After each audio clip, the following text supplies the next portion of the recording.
why your tech certification isn't enough. So you did everything you were supposed to do. You studied for months and you crushed the certification exam.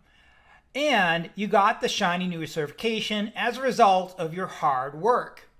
Now you added it to your resume, you made it sparkle, you did get some attention, and that's great.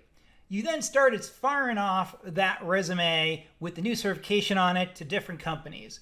You started imagining the new career, the cool privileges you get at working at the tech company, whether it's free food or free fitness or free gadgets or whatever you imagine at the new tech role. And importantly, you imagine getting the job and also all the benefits as a result. However, guess what?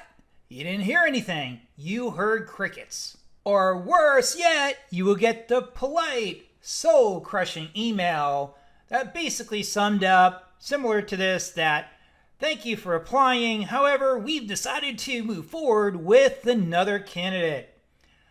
It feels like you're spinning your wheels and wondering why that expensive piece of paper that you went out and got isn't the golden ticket that you thought it was. You definitely are not alone, and I'll tell you for sure that I've been in that same position. The reality is, in today's tech world, it's just not the whole package that you need now.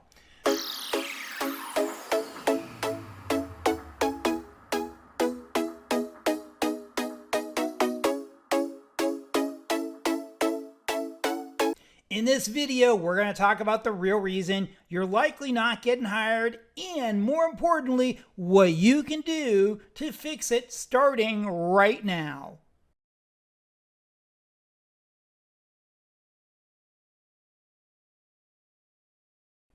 Let's get one thing straight. Certifications are still valuable. They show hiring managers that you're serious and that you have a solid foundation in that specific technology, whether it's cloud computing, whether it's DevOps, whether it's project management, cybersecurity, whatever your specialization is. A cert can certainly help you get your foot in the door. And this is really true with roles that are going to be more junior. When you're senior, the certifications typically just don't matter that much. But right now in this market, it does seem like certifications are not important at any level. And we'll talk more about that. But it almost seals a deal on its own. Things have changed. Companies have been burned by hiring people who are amazing at passing multiple choice tests, but freeze up when asked to solve real-world problems. So they've shifted their focus. They're hiring fewer entry-level folks for a number of reasons. And this could be just because they don't want to train or they don't have time to train or because they don't need to. There's just a really large candidate pool right now. And it's important too that they don't really want someone that can just read. They want someone that has actually done it. This is important. So let's be honest here. Certs have a shelf life, and a vendor-specific certification, a credential from whatever organization, maybe a year ago or 2 years ago, could be AWS, could be ISC, it could even be Google or whatever vendor, Palo Alto. That's great that you got that a year or two ago, but the technology changes so fast and companies are like, well, that's great, but do you know this? And I've ran into that personally too. Plus, let's be honest, certs do have a shelf life.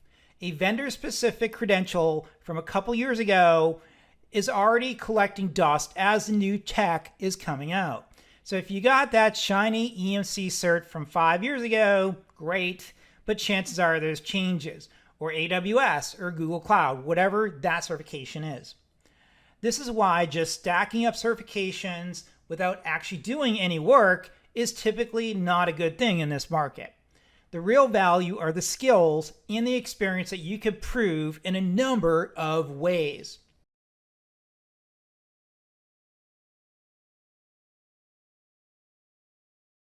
So if a certification isn't enough, what is enough? What would be the answer here? The answer is simple: proof. Hiring managers need to see cold, hard evidence that you can solve their problem. This really breaks down your portfolio and helps them understand the projects as well as your people skills as well. And forget listing every little tutorial you ever finished. What you want to do is focus on 3 to 5 solid flagship projects that are directly related to the job that you want. And for each project, you need to tell a story.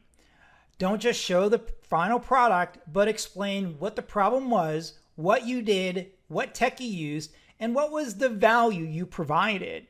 Did you make it faster? Did you allow the company to go to market a little bit quicker? Did you reduce some churn? Did you reduce some overhead? What was the value you provided?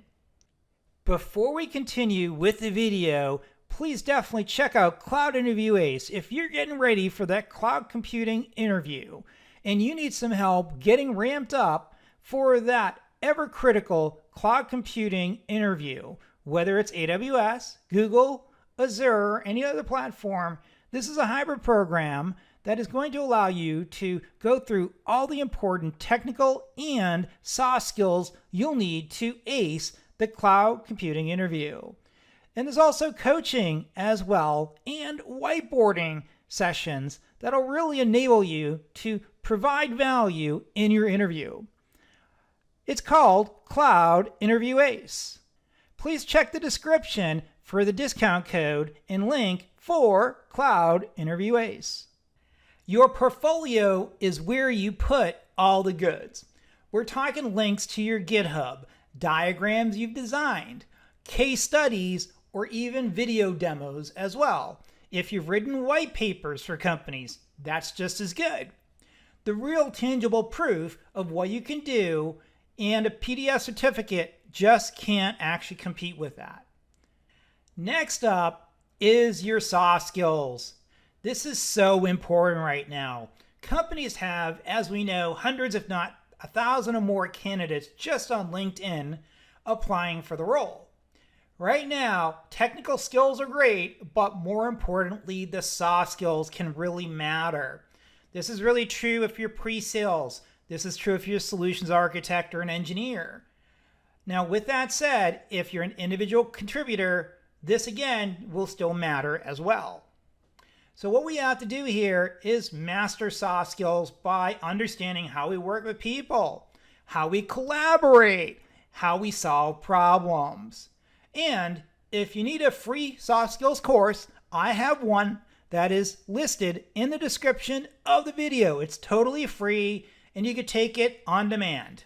By the way, if this is clicking for you and you're ready to build a portfolio that actually will get you noticed, please go ahead and subscribe and also click the like button below. That'll help the channel greatly, and I'll certainly want to continue making more content.